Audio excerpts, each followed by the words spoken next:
Hi everyone, and welcome to my guide for the Grenade Rogue in Season 4. This is something that a lot of people keep asking about, that some people seem to be looking forward to, which is a new kind of viable archetype for the Rogue that has kind of come online for this patch. There were a lot of buffs to grenades, and this is actually the first thing I tried out on the PTR when it went live like a month ago.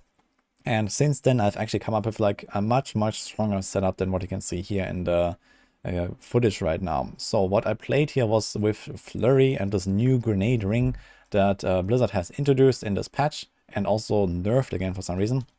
So this is the Saboteur's Signet here.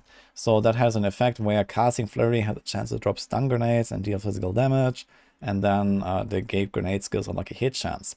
So what I played here in this footage was an exposure build, trying to deal damage with the exposure. So this is this key passive here, and this was kind of like a trap build, and the exposure grenades are generally somewhat more powerful than most of the other grenades, and you can also trigger them a lot.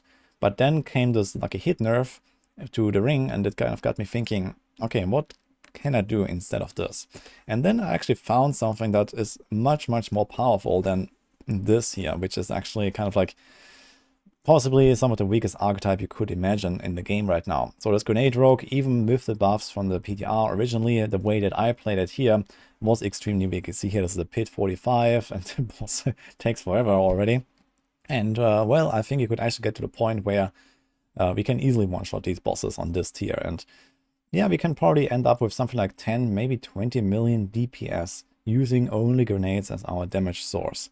So this is kind of where we're at, and I'm gonna walk you through the setup. Unfortunately, I don't have any footage to show for the setup because this is something I just theory crafted in the last few days, but I think I've kind of min-maxed it pretty well. And for people that really want to play Grenade Rogue, I think it's gonna end up, yeah, somewhere up there, or somewhere in the middle of the pack as a build.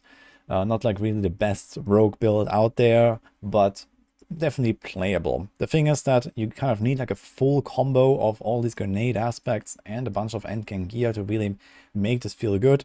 So I'd really recommend to play this only when you're level 100 or at least close to it and you actually have the entire combo online. I do not recommend to play this from level 1. You should definitely level up with something else because you don't have the aspects, you don't have the cooldown that is kind of required to really make this whole combo work.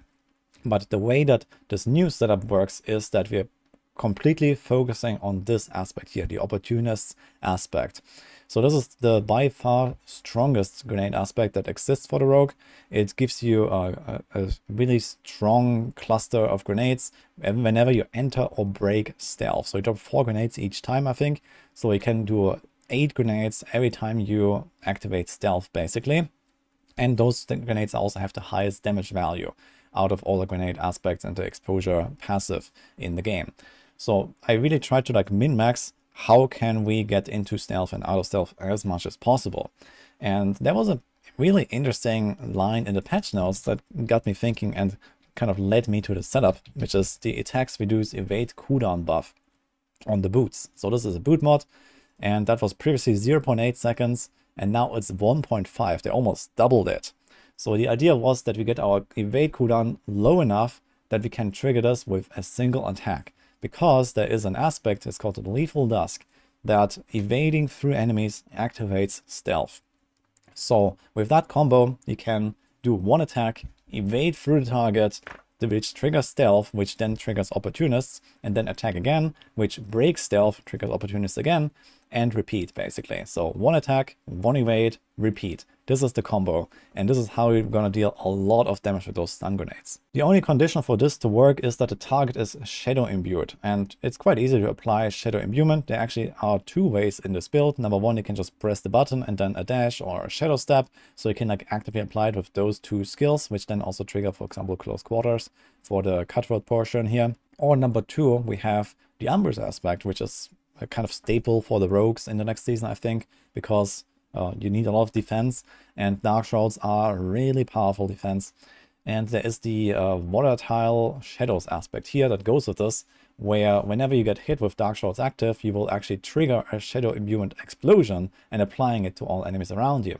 So you don't necessarily even need to actively activate Shadow Imbue. You can just do it passively by walking into a pack. Anything hits you, you're gonna explode, and everything will have Shadow Imbuement on them. So it's actually gonna be pretty smooth, just kind of like going from pack to pack. As soon as something hits you, you're gonna get the explosion, and that's it. You don't even necessarily have to try very hard to do it with your dash or something like that. And then you just start evading, start puncturing, and you're good to go. And the way that this is enabled is because of some of these new tempo mods that we can get here.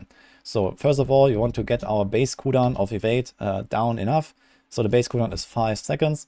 And we have roughly like 30% or so in this setup. It is not even like fully all in on cooldown, but we can see this here, cooldown reduction is at like 30%. And so this leaves us with 3.5 seconds cooldown on evade. And then we can have evade cooldown reduction specifically on the boots and on the amulet. You can see this here, this is a new tempo mod. So when you have like, let's say 0.76, like a 24% roll, we do this twice. This leaves our evade cooldown at around 2 seconds. So now we do a minus 1.5 when you attack once. So that means there's like a half second or so that you have to wait between evading if you do one attack in between. And doing this entire combo, like one puncture, one evade, it will probably take roughly a second or so anyway. So those cooldown reduction values that you have to hit are actually not even that tight, I think, as long as you have, you know, the right mods and you have like maybe a greater affix or maybe like some masterwork here. This is masterwork, for example. So if you invest a little bit into this cooldown reduction, you're gonna be totally fine, I think.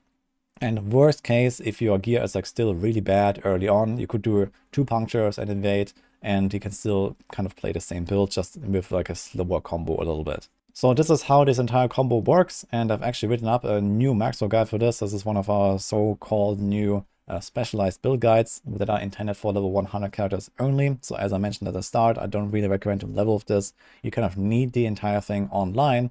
But once you do, it's actually fairly solid. And we have everything here. There's the gear, the skill tree, and so on. This guide will go live very soon. So we're planning to release everything on Wednesday, including the tier lists, in case you're wondering. So right now, this is just the preview here, and I'm still polishing a few things. But I will also have the planner linked down here in the description. So I can go check everything out here. And I've tried to like min-max it as much as possible to have like an overall kind of good feel. You know, high mobility. We have 2 mobility skills here, and we also have a lot of defense. You see here in the planner, I have like 46.5k life, and we have like, I don't know, 30 something % dodge chance, and we have like, of course, capped armor, capped resistances. There's a bunch of good like defensive nodes here as well, like the cheap shot and so on. So this is a fairly solid tanky setup. It has a lot of healing as well, because we have a high crit chance with siphoning strikes, and puncture that has pretty high lucky hit, and chance to cast puncture twice. So you can actually just kind of like left click into a pack and your health is gonna go brrr, like up again. And also every time you do this combo with entering and exiting stealth, you get healing from the lethal dust aspect. So you're gonna have ridiculous amounts of sustain in this build. You have the dark shrouds that trigger all the time from the Umbrus aspect.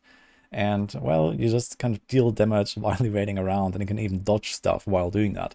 So it's kind of interesting setup, and I'm quite excited to see how this will play out. I definitely play this at some point in the season. And the rest of the build is basically just like extra damage mods and extra damage reduction. We have the poison trap here, for example, to activate debilitating toxins, and also sometimes maybe give us a reset on the shadow imbue. That's somewhat optional. And we have the caltrops here, and the caltrops are a really powerful damage buff. So you want to throw this on like bosses, for example, or sometimes some elites. And since this build actually doesn't have any core skill or anything really important to put on the weapons as a tempo mod, you can actually go for caltrop size and caltrops duration. You can have like 14 seconds caltrops that hits like the entire screen and gives you like this 45% damage buff there, like almost all the time. It's gonna be pretty wild actually. And it has some other like benefits, for example, the deadly ambush buff here. So using those traps is pretty powerful. And well, the rest of the build is pretty standard stuff, I guess. We stack life, we stack a bunch of glyphs that give us some multipliers, and some kind of good mix of offense and defense here, basically, on the Paragons. A little fun fact, we have the inner sight specialization in this build without having any way to spend resources, actually. So there's no core skill on the bar, there's no way to get rid of energy. But on the other hand, all the other specializations are also useless. Combo points obviously doesn't work, preparation doesn't work, there's no ultimate skill. So we just have inner sight instead. This is an inner sight build, because occasionally it fills up and gives you a 25% crit chance at least. So that's pretty hilarious, I think. Lastly, you might be wondering why some of these aspects are in the build. So we have the opportunist aspect here. This is like the main damage aspect. This is also why it's on a crossbow, as I mentioned. But we also have stuff like Artful Initiative. And here it says when you spend 100 energy and so on. And obviously you can't do that. But the reason to have these aspects is because in this patch they buffed all of those grenade aspects to kind of be like a set almost. And you see the last line here at the bottom, the grenade skills deal increased damage. This is a new line for all of those grenade aspects. So even though we don't really care about triggering them with this or that way, like here's the caltrops and here's like the evade and shadow step and whatever, we don't really care about any of that. We just want to have the opportunists buffed to the moon, basically. So this is why all these aspects are in there. And the remaining aspects are basically just like a decent combo. Like here we have Assimilation, gives us Fortify and Dodge, which is cool. We have Might aspect for damage reduction. And we have yeah, Frostbitten for damage, Retribution for damage. So there is like also like a few choices that it could change around. You could even do like a Rapid aspect or something if you really want, but I don't think that's really the play. There's a bit of room for like some individual choices if you really like. But otherwise, this is kind of like the min-max grenade rogue here that I came up with, and I think that's actually going to be pretty playable, pretty, you know, successful build in the end. Let's see. So if you're looking forward to some grenade action in Season 4, then this is the setup. I will also have this on my Discord, so the planner is already there as well. If you in case you're ever wondering, like if you ever want to look for any of my planners, I've been theory crafting a lot of stuff lately, so we have all the stuff here on my Woody Builds channel. You can go check that out. Otherwise, wait for the Maxwell guide, it's coming out soon.